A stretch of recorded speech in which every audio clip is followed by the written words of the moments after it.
Assalamu alaikum everyone. So आज जो topic we are going to discuss that is again a very important topic and it's called ventricular tachycardia. अलग से ACLS का एक algorithm होता है, वो आपको भी मैं ज़रूर बताऊंगी और उस पॉइंट ऑफ व्यू से भी आपको वी टैक लाजमी आना चाहिए. वी टैक का मतलब है वेंट्रिकुलर टैकीकार्डिया. बिकॉज एक तो इसलिए आना चाहिए बिकॉज ये आपके क्लिनिकल पॉइंट ऑफ व्यू से इतना इंपॉर्टेंट है कि V tach is an emergency. Always always an emergency. इसमें आप डिले नहीं कर सकते. दूसरा, इसमें से क्वेश्चंस भी आते हैं, कई दफ़ा आते हैं. सबसे पहले पता हो कि वेंट्रिकुलर टैकीकार्डिया क्या होता है. अगर आपको, जिस तरह मैं हर दफ़ा एक हार्ट बनाती हूँ और हार्ट में मैं आपको बताती हूँ कि ये 2 एट्रिया हैं और ये 2 वेंट्रिकल्स हैं, ठीक है.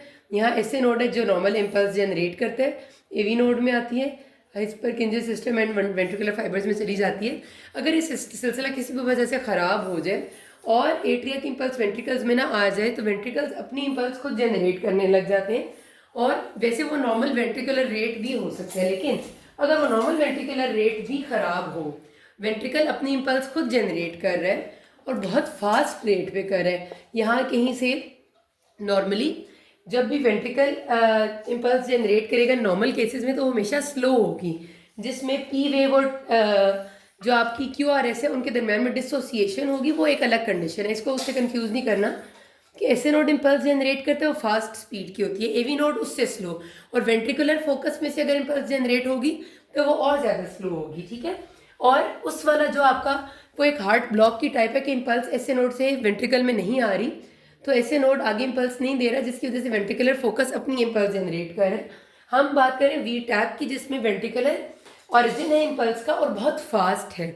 वेंट्रिकुलर टैकीकार्डिया उसको कहते हैं और it is one of the peri arrest rhythm. Peri arrest का मतलब है कि ये सडनली वी फिब में यानी वेंट्रिकुलर फिब्रिलेशन में चेंज हो सकता है और कार्डियक अरेस्ट में बंदा जा सकते हैं. तो ventricular tachycardia is always treated as an emergency, क्योंकि अगर नॉर्मली वेंट्रिकल इम्पल्स जनरेट कर रहा होता तो वो स्लो होती.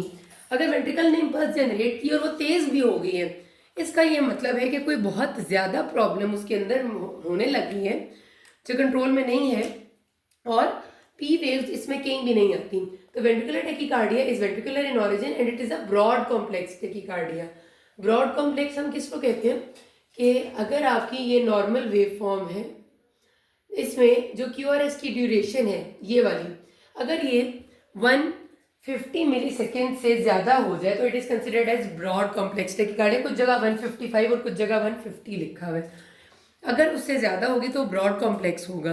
ब्रॉड कॉम्प्लेक्स टैकीकार्डिया जो वेंट्रिकुलर इन ऑरिजिन है, जिसमें पी वेव्स नहीं होंगी, जिसकी शक्ल आपको कुछ यूं करके नजर आएगी, ये ठीक है. स्लर्ड अजीब से क्यू आर एस कॉम्प्लेक्सेस बने हुए होंगे ईसीजी पे, जिनका डिस्टेंस अच्छा खासा ज़्यादा होगा विद एब्सेंट पी वेव्स. इसको वी टैक कहते हैं विच इज़ एन इमरजेंसी, ठीक है. 2 तरह का ये होता है, monomorphic V tach and polymorphic V tach. Monomorphic वाले का मतलब नाम से पता चल रहा है, मोनो का मतलब एक जैसा, कि जो भी उसमें रिदम जनरेट हो रहा है वो रेगुलर इंटरवल में जनरेट हो रहा है और एक जैसे पीक्स बन रहे हैं. ये जो मैंने बनाया ये मोर और लेस मोनोमॉर्फिक वी टैक है, इसमें ये पीक अगर छोड़ देंगे भी सेम ऐसी ही हो, एक जैसी पीक्स इक्वल डिस्टेंस पे होंगी. मोनोमॉर्फिक वी टैक ये थोड़ा सा कम डेंजरस है लेकिन considered as an emergency. Polymorphic V tach जो दूसरी चीज़ है वो तो बहुत ज़्यादा सीरियस है. पॉलीमॉर्फिक वेंट्रिकुलर टैकीकार्डिया में इम्पल्सेस आपकी ये भी एक तरीका हो सकता है कि ऐसे ऐसे ऐसे ऐसे, वो जो आपका ट्विस्टिंग ऑफ द पॉइंट्स होता है, ट्विस्टिंग ऑफ द पॉइंट्स किसको कहते हैं, टॉर्साइटिस पॉइंट, इसको वो भी पॉलीमॉर्फिक वी टैक का एक पार्ट है, जिसमें यूं यूं करके आपकी पूरी पिक्चर ऐसे ऐसे ऐसे ऐसे बन जाती है. ये भी इसी का पार्ट है, जिसमें से लॉन्ग क्यूटी सिंड्रोम उसकी मोस्ट कॉमन कॉज है, मैं आपको अलग बताऊंगी. और पॉलीमॉर्फिक वी टैक सिंपली ऐसे भी हो सकता है कि बिल्कुल एबरेंट सी कंडक्शन है, इरेगुलर सी पीक्स है.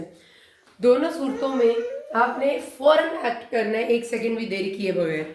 तो टाइप्स मैंने आपको बताती हूँ, इसी चेंजेस बता दें. जो आपका पास सिनेरियो आएगा उसमें क्लिनिकल फीचर्स में ये होगा, sudden onset of palpitations, dyspnea and probably chest pain. इसमें चेस्ट पेन के होने के चांसेस बहुत ज़्यादा है, ठीक है. जो वेंट्रिकुलर टैकीकार्डिया ए फिब में चेस्ट पेन कम होती थी, वी टैक में काफ़ी ज़्यादा चांसेस होते हैं. मैनेजमेंट में आपने क्या याद रखना है, एक तो सबसे कॉमनली जो आपका एमसीक्यू आता है सबसे पहले वो याद रखना कि कॉन्ट्रा इंडिकेटेड क्या है. कैल्शियम चैनल ब्लॉकर यानी विरापामिल इज टोटली कॉन्ट्रा इंडिकेटेड, ठीक है.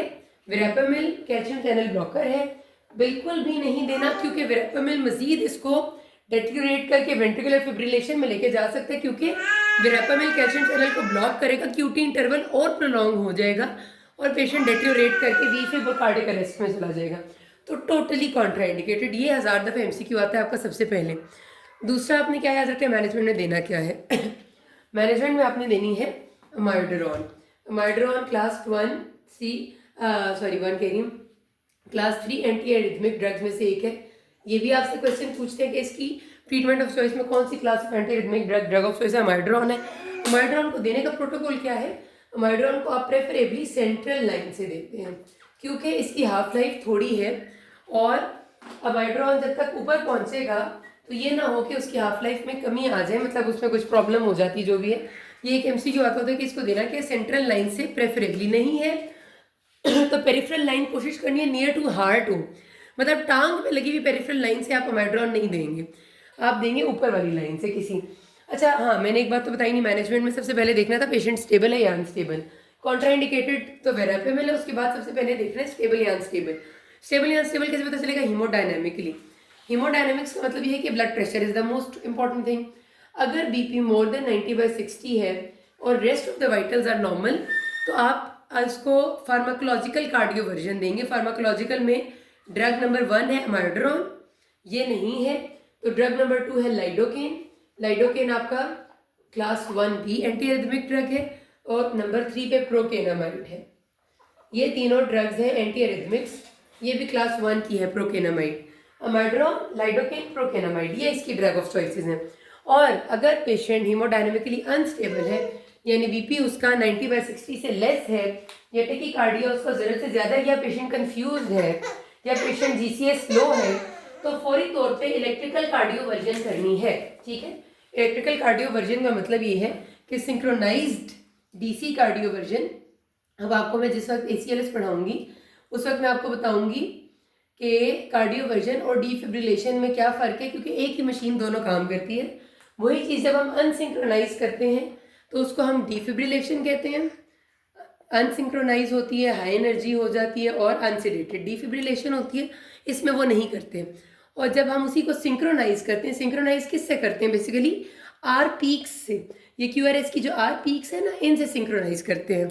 इनसे सिंक्रोनाइज करने का मकसद ये होता है कि शॉक डिलीवर उस टाइम पे हो जब रिफ्रैक्टरी पीरियड ना चल रहा हो, ताकि वीफिब ना हो जाए। ठीक है, तो सिंक्रोनाइज्ड शॉक, जिसको ये 3 चीज़ें कार्डियोवर्जन में होती हैं। सिंक्रोनाइज्ड होना चाहिए, लो एनर्जी होना चाहिए and patient must be sedated, क्योंकि पेशेंट आपके पास किसी ना किसी हद तक होश में आया है।